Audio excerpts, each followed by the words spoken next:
Hi, everybody. This is Racine Rikard, personal financial strategist with Dreamscapers Unlimited Firm. I am so happy to be able to present to you all today with Alpha Kappa Psi Business Fraternity, the Institute of Business Leadership. And I am a graduate of Georgia State University, accounting in spring of '89 and an alumni member as well.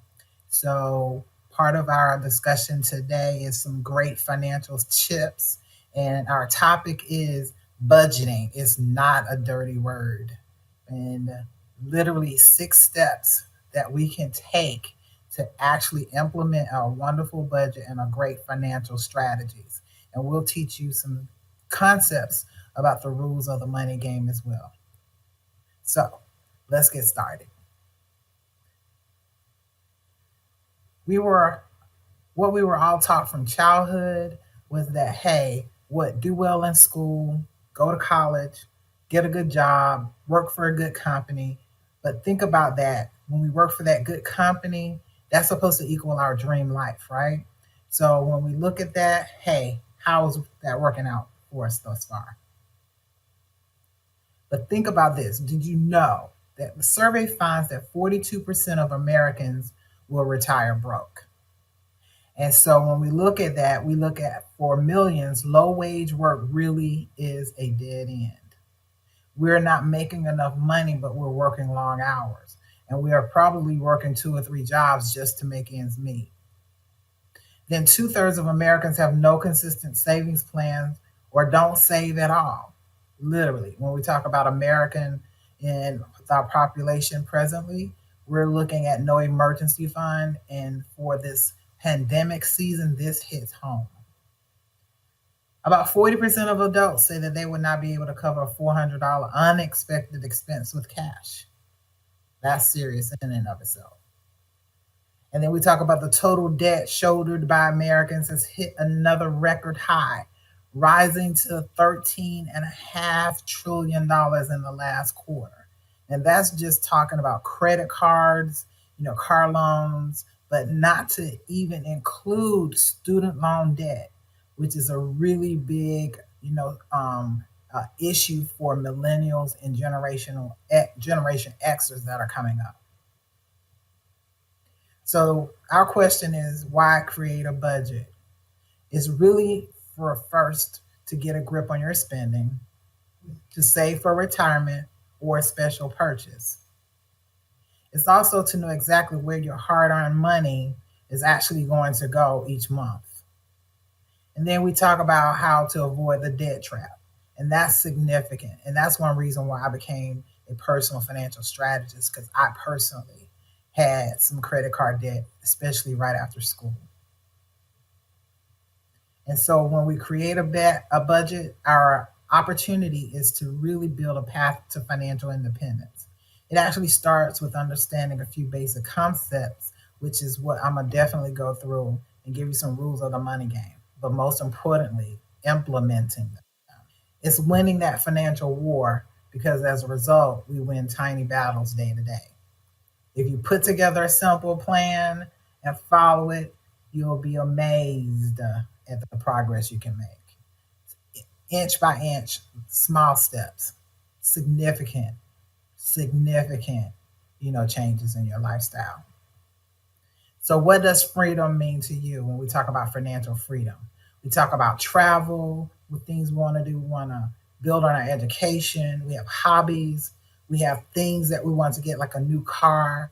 We have family and friends that we want to spend more time with. We have new homes. We talk about that as the American dream, getting our new home. We talk about the philanthropy and the charities that we want to contribute to. And we talk about all those things and being a go to person for our families. So, but unfortunately, life hits us. But hey, we have to realize that we can, you can, I can, one, get out of debt, we can build savings, and we can get on the path to financial independence. Financial independence is different for everybody.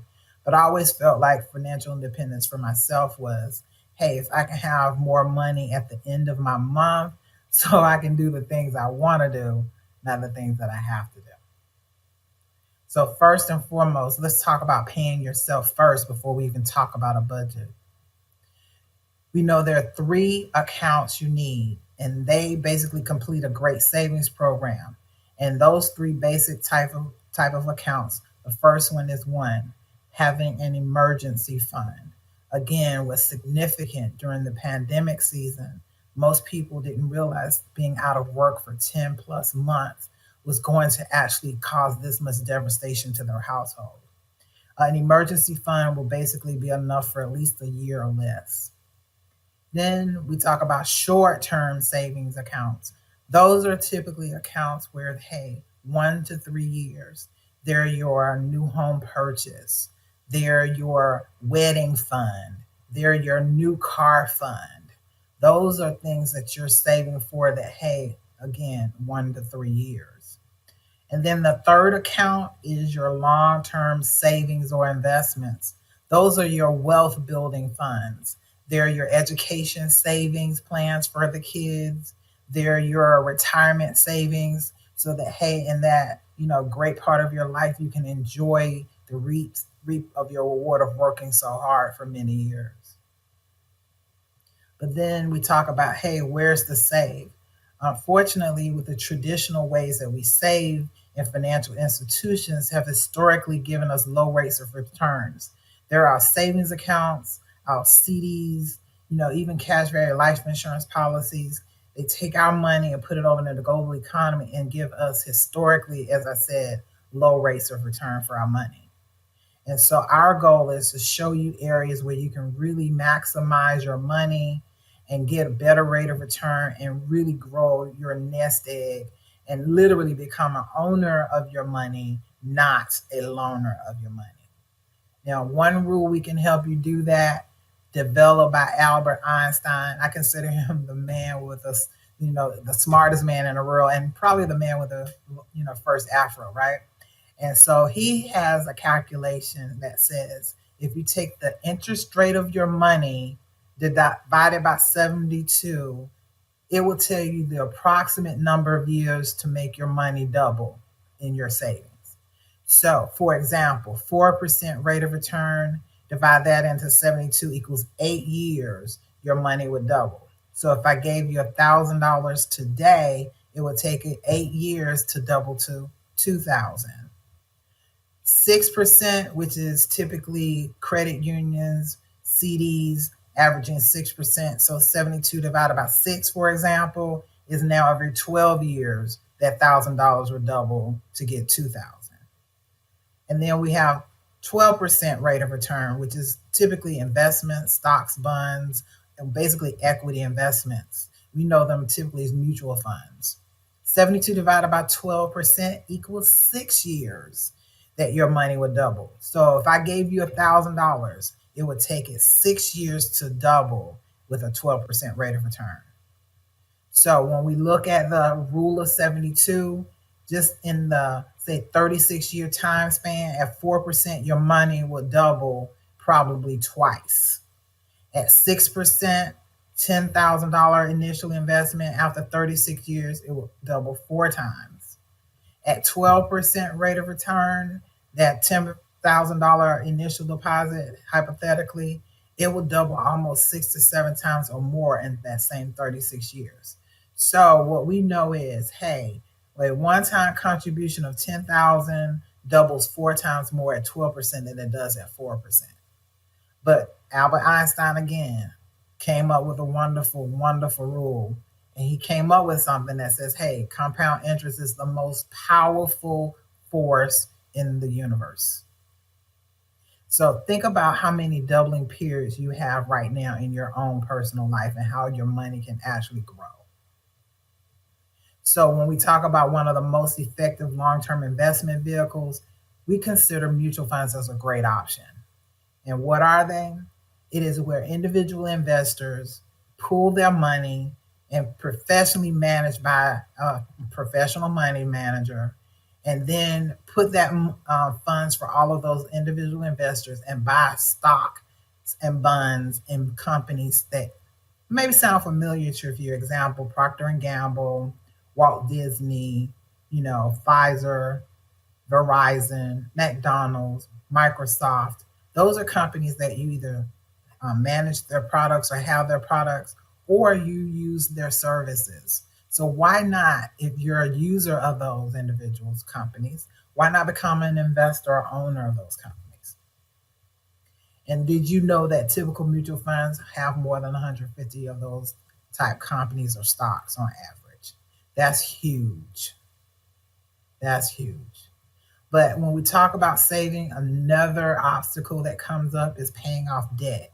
It's almost like a large boulder trying to go up a mountain. And we talk about one way of getting rid of your debt is debt stacking. So, in an example, we have an individual spending $2,700 in debt. Their plan A is paying off the credit cards and potentially trying to get out of debt. So, our solution is debt stacking. We take the first credit card with the retail card here, 220, pay it down, and add it to the next bill, which is a credit card number two.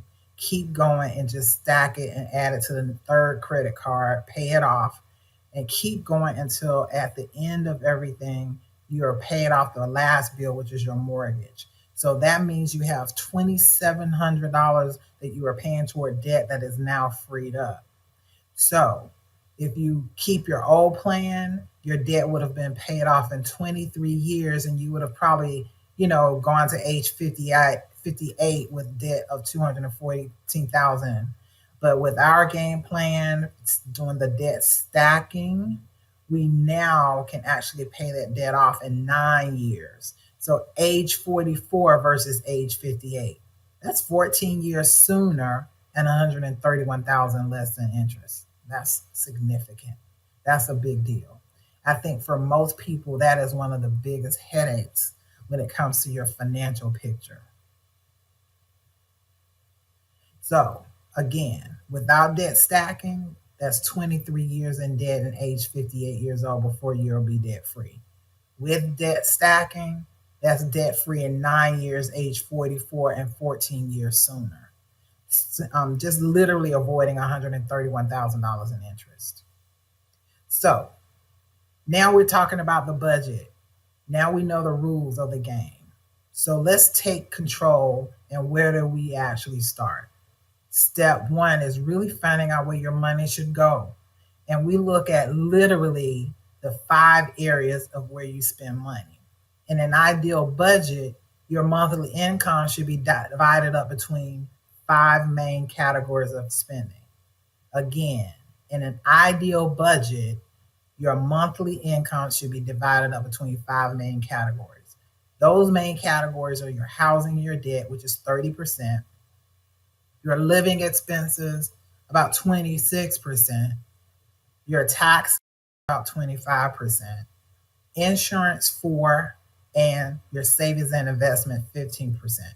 So our goal is, if we can help you to eliminate at least a number part of that debt strategy and eliminate 30% or less and be, a little less, then that means we can put more toward your savings and even your taxes. We can impact it and reduce your taxes, giving you some great strategies for saving and deferral of taxes.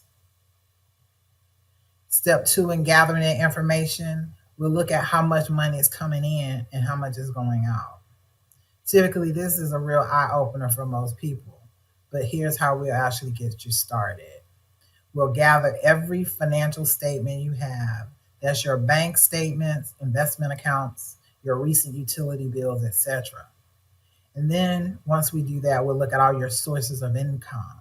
That's your pay stub salaries, your child support, alimony, pension, social security, rental income, investments and dividends.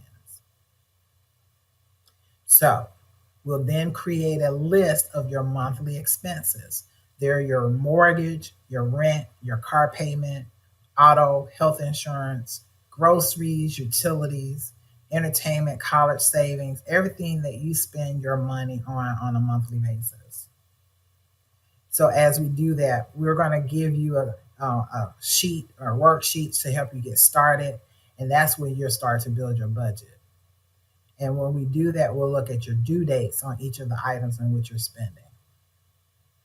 So let's see where the money goes. Now that you've created a list of your monthly expenses, let's separate those expenses into two major categories. The first one is your fixed expenses, because they stay relatively the same each month and are necessary for your way of living and your lifestyle. They're like your rent, your living, where you stay. They're your car payment, your transportation. They're your internet service, your credit card payments, insurance. The things that are variable, that mean they fluctuate, month to month, those expenses are like your gas bill, groceries, entertaining, dining out, gifts, etc. So remember, Tom Cruise in the movie Jerry Maguire, where he says what his famous line, show me the money. Well, we're at that point. We're looking at where the money is going and coming. So after we add it all up, we'll total up your monthly income, we'll total up your monthly expenses, and then we'll look to see, one, if your income total is greater than the expense total, then we're on to a great start. That means you can really put more money toward emergency, retirement savings, even paying down your debt even sooner. So, but if the expenses are greater than the income, then that's where we got to make some changes. Those are where the rubber meets the road. So let's make those adjustments. Here's the less glamorous part of everything. If your expenses do exceed your income, when we make those adjustments, we'll probably start with, the areas that you can really cut back, such as your variable expenses. And we'll put that list in front of you. And we'll take a look at those variable expenses, because these are really the easiest areas in which we can find to make changes and make fluctuations and adjustments. So as we get that budget created, make sure we'll review it on a monthly basis. I actually look at every 60 to 90 days to make sure you're on track. And as we do that, we may tweak a little bit at a time, because, hey, you may make more income, or there may be an unexpected bill that comes up, etc. But as we take a few minutes to compare your actual monthly expenses with what you create in your budget, we can now show you areas in which you've done well and those you really need to make some improvements. So, overall, most people don't plan to fail. They just what? Fail to plan. And so when we sit down and we put your budget, go and give you those rules of the game, one of the things we talk about is having a financial GPS. So think of it. If you were leaving Atlanta going to California, you wouldn't just jump in your car and start driving. You would either really say, give me a roadmap or give me your GPS. Well, your finances are literally the same. They are literally exactly in the same manner in which you want to start. So we put together a financial GPS or financial needs analysis, and it is your actual roadmap financially. We look at your debt, we look at your areas of which you're saving emergency, we give you your budget, and we customize it for you. And of course, it's confidential.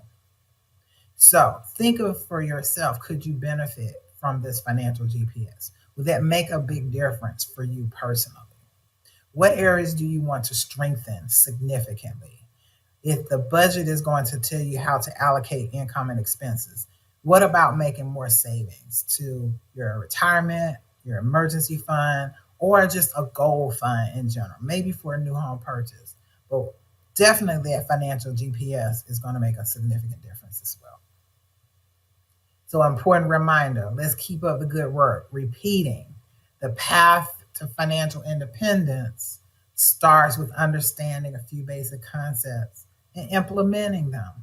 Let's win the financial war, because as a result, you'll win tiny battles day to day. If you put together a simple plan, which is our financial GPS, follow it, you'll be amazed at the progress you made. But your next step is, one, let's gather your documents and review. Let's schedule a follow up one on one meeting in the next 24 to 48 hours while this is still fresh in your mind. Let's run a financial needs analysis, your financial GPS. Again, it's complimentary and confidential.